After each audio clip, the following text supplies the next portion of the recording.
20대 육군 상근 예비역이 여자친구를 목졸라 살해한 사건이 있었습니다. 이 소식도 자세히 알아보겠습니다.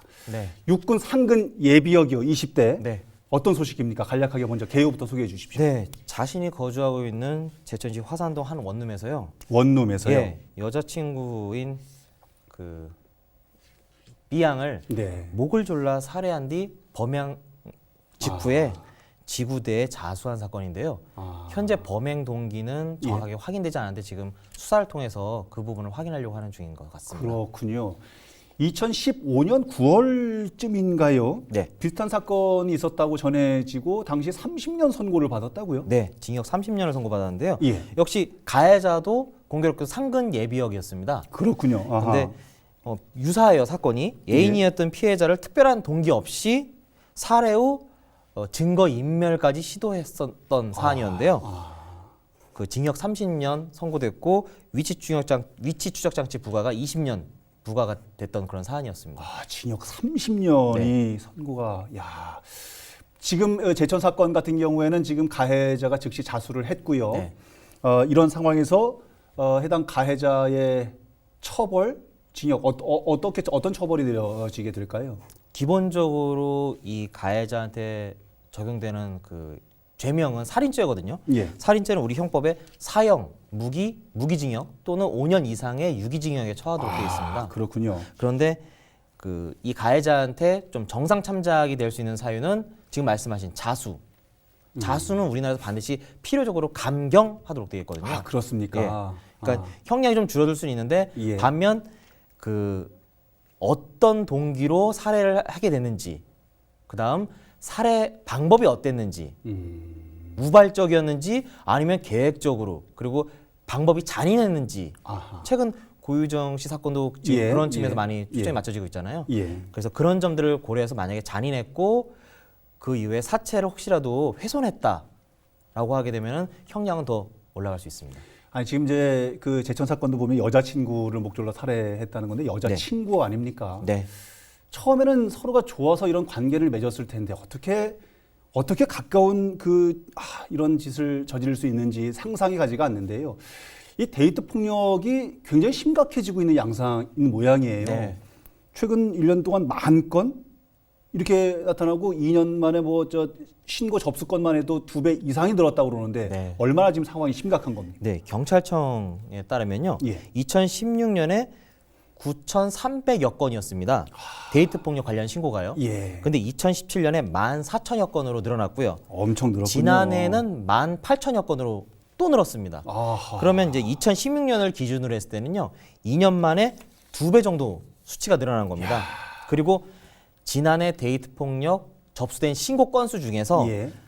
형사로 입건된 실제로 형사 재판을 받는 건수가 1,200여 건, 거의 절반이 넘는 건수가 사실상 유죄와 관련된 재판을 받았다, 이렇게 보시면 될 것 같습니다. 그렇군요. 이거 데이트를 하지 않을 수도 없고 네. 폭력을 당할 겁이 나서 데이트를 하겠습니까? 저도 기사를 통해 접한 예. 사건인데요. 이제 그만 만나자라고 예. 했을 때 그것에 대해서 앙심 품고서 예.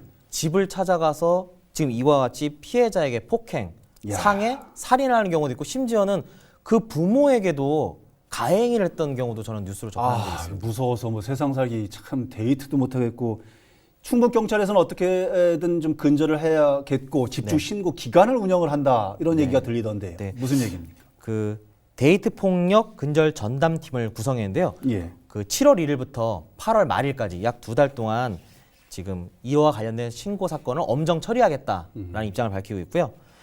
그 가해자의 범죄 동기, 그다음에 전과 등도 좀 자세히 살펴서 혹시 이런 행위를 반복적으로 하는 사람이라면은 좀 더 엄정하게 사법 처리를 하겠다. 그리고 경우에 따라서는 피해자가 그 가해자의 어떤 폭력, 상해행위에 저항하기 위해서 어디 때리거나 예.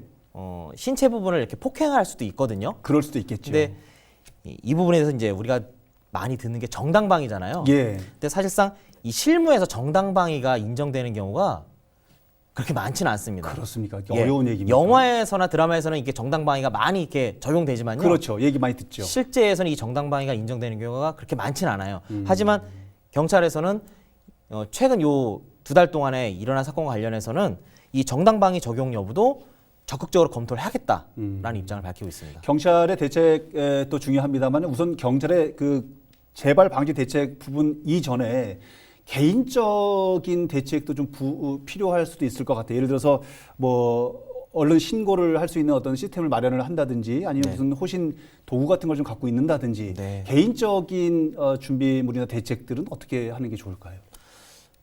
일단은 그 관련해서 예. 그 여성 단체가 또 있거든요. 예, 이거 예. 여성 범죄 이런 피해를 보호해 줄 수 있는 신고해 줄 수 있고 상담해 줄 수 있는 그런 단체가 있는데요. 그런 곳에 좀 어느 정도 이게 가해자의 가해 징후가 좀 보일 때 좀 네. 상담을 받으시는 게 좋을 것 같고요. 느낌이 있을 수 있죠. 오늘 당장 그렇죠. 이루어지지 않는다고 하더라도. 네. 아. 그리고 그 보통 이런 가해자들 같은 경우에는 평상시 약간 흥분하거나 그 분노를 제대로 조절하지 못하는 어떤 그게 모습이 보일 수 있거든요. 그 빨리 헤어질까요? 그런 남자하고는? 그러는 게 나을까요? 그러지 않는 게 좋을 것 같습니다. 그러지 않는 게 좋을 것 같아요. 일단은 자칫하면. 상담을 받아보시고요. 아하, 자칫하면. 예, 그런 부분에 관해서 또 경찰에 그 이런 사건을 또 접수해서 좀 신변 보호를 해달라 예. 요청할 수 있거든요. 그럼 예, 경찰에서 신변 보호 해줍니다. 아, 그렇습니까? 예, 그러니까 그런 부분도 좀 적극 활용하시면 좋을 것 같아요. 경찰 쪽에서의 대책은 어떤 부분들을 내놓고 있습니까? 그 충북 경찰에서는요, 예. 여성 안전 종합 치안 대책 전략 회의를 열어가지고요, 예. 여성 폭력 방지, 피해자 보호 대책. 지금 방금 전에 앵커께서 말씀하신 것처럼 그 예방 차원에서 예. 사후적인 관리가 아니라 예방 차원에서 적극적으로 경찰이 개입할 수 있는 그런 대책을 마련해놓고 있다고 합니다.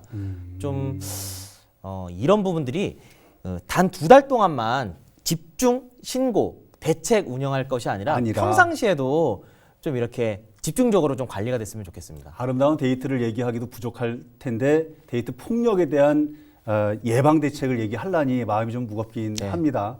알겠습니다. 우리 충북 경찰에서 최선의 노력을 좀 다해서 여성들이 치안으로부터 범죄로부터 행복한 그런 충북을 만드는데 좀 노력을 경주해 주셨으면 좋겠다는 생각을 해봅니다. 오늘 함께 말씀 나눠주신 박재성 변호사였습니다. 오늘 도움 말씀 감사합니다. 감사합니다. 네.